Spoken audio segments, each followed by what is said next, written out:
and their disappearance in the fall. But there is, you see, the chronic fear that the interval may be all that there is, that the interval may triumph, and there may be no event. And I was trying to show you that there is a polarity between the event and the interval between events, in such a way that you can no more have the one without the other than you can have the crest of the wave without the trough. And that this goes on and on and on in endless cycles, where there are small intervals making up small intervals and waves which group together and make up a set of intervals and waves, and they in themselves constitute the crest of a larger wave with a much longer trough. And then again there comes the group of intervals and waves on a short rhythm. And that this thing that goes like, you see, like this, you see, that this thing in its turn is the crest of a still greater wave, and that the nature of being is that this is the scheme of things. But the joke about it, what makes it exciting, is the constant anticipation that there might not be anything again after the interval, that it might all come to an end. And the real problem, in order to turn death into a joke, that is to say, suddenly to recover from this terrible anxiety that it might be finished, and then transmute the vibration trembling of anxiety into laughter. It is the same thing. Only the trembling of laughter is the trembling of anxiety seen from a different point of view. Now, what are the things that are obstacles to our being able to see that? It's almost as if life were itself a guru. And you know how gurus throw out tests to their students to see if they can pass these various initiations, all of which require nerve in the face of some formidable obstacle. All fairy stories are full of this. And so life itself throws out all kinds of reasons for supposing that we are faced with something serious instead of something playful. And I want to discuss with you a few ways which in Western history this obstacle has been thrown out, and how we today are bamboozled by these obstacles. In the history of Western civilization, there have really been, in the past 2,000 years, two dominant mythologies. One has had a long run and the other has had a fairly short run. But they are both ways of terrifying you so that you won't see the point. But at the same time, they are perhaps not merely negative things, but challenges, barriers of the same kind that a guru would offer. For example, in the study of Zen, each koan is referred to as a barrier. And if you can pass the barrier, you see, you get in. But the function of the teacher is to put the barriers up to see how you'll react to them. So, in a way, we could say that the two great mythologies which have dominated the Western world in the past 2,000 years are two barriers. The first, of course, is the Christian mythology. And in the Christian mythology, the individual is made to feel that he is strictly on probation, that he does not really belong, that if he is at all a son of God, he is so by adoption and grace. He isn't really one of the family. Let me explore the theology of that a moment. In Christian theology, God has only one Son. The monogenes, or the only begotten Son of God, who is the second person of the Trinity, the Logos, the divine idea of itself. The Trinity constitutes a family.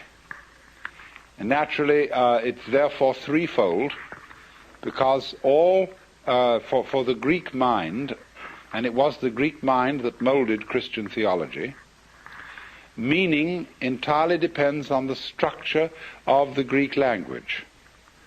And Greek, in common with all Western languages, and indeed also Sanskrit, from which it is derived, has a sentence structure in which there is the subject, the verb, and the predicate. And we can't make any sense without those three things. We have to have an I love you or an I know you sentence for there to be any love or for there to be any knowledge. There must be the lover. The lover can't love without having a beloved, and the lover doesn't relate to the beloved without the relationship of love between them. So there you have the subject, the predicate, and the verb. And so naturally, in Greek ideas, the very inner nature of reality of the Godhead itself must be threefold, following the structure of Greek thought and Greek grammar.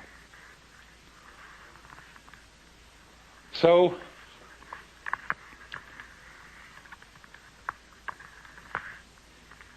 in this way, the inner life of the Godhead is completely self-sufficient. There is the Son, the object of God's love, so that God doesn't need any created world of finite beings as the necessary object of his love, so that he can be love. You see? So then, the created world is something extraneous. It's something that the Lord threw off in a fit of exuberance. And although it is very much beloved by him, he doesn't in any way depend on it. He, in a sense, fathered it, but he fathered it out of nothing. It had no true mother. And so in a way it's an orphan. And the relationship between the creator and the creature in popular Christianity has always been the relationship between the king and the subject. And the relationship between the king and the subject is very, very strange, estranged, because the king, in the archetypes of kingship which existed in the Near East in ancient times and upon which this theological imagery was originally modeled, the king was really afraid. He always appeared in the throne room with his back to the wall. He didn't stand in the middle of his people and say, and look around at everybody like that. He stood with his back to the wall like this. It's funny how all altars, Buddhas and things, have their backs to the wall, because there you can't be stabbed. And you have your guards and your henchmen on either side of you. And all the people prostrate themselves, because that way you can watch them all. They can't see you and you can see them. So you're safe. And that's the imagery, you see, which has given us our Western conception of God. Of the Father, whose children have become a little bit too much for him. He's had too many. And they have to be kept in their place. And so he's a little bit frightened. And so the rules are set up. You just do so and so and so and so. And you must feel grateful for having been fathered. You're a miserable worm. And therefore, inwardly, because without me you might not have been. You owe everything you have to my having produced you. And you are a debtor. And because you are a debtor, you have a duty. Duty is the same word as debt, debit. You owe life to me who produced you, although I won't admit I had a great deal of fun doing it. And so you must all crawl. Now, you see, that conception of our relationship to reality has been the popular idea for centuries in the Western world.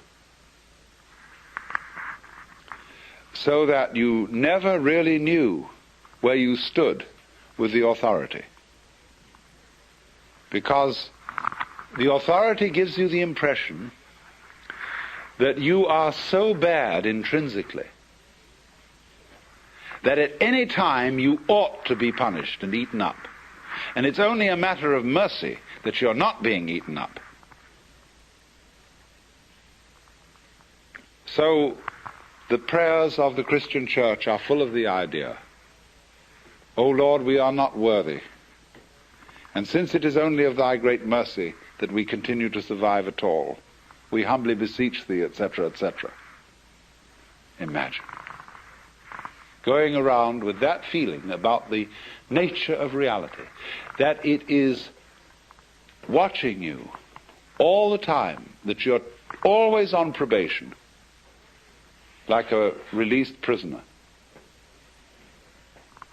And therefore there is an all-seeing eye at every moment of the day and night surveilling you, much more efficiently than any big brother could watch you through tiny TV cameras in your bedroom. I know a friend of mine who is a devout Catholic, and in her toilet, but she is different, she has a sense of humor. And in the toilet, you know, it's an old-fashioned one, there's a tank and a pipe coming down to the john, and there's a little placard on it with a big eye painted. And in Gothic letters underneath it, it says, Thou, God, seest me.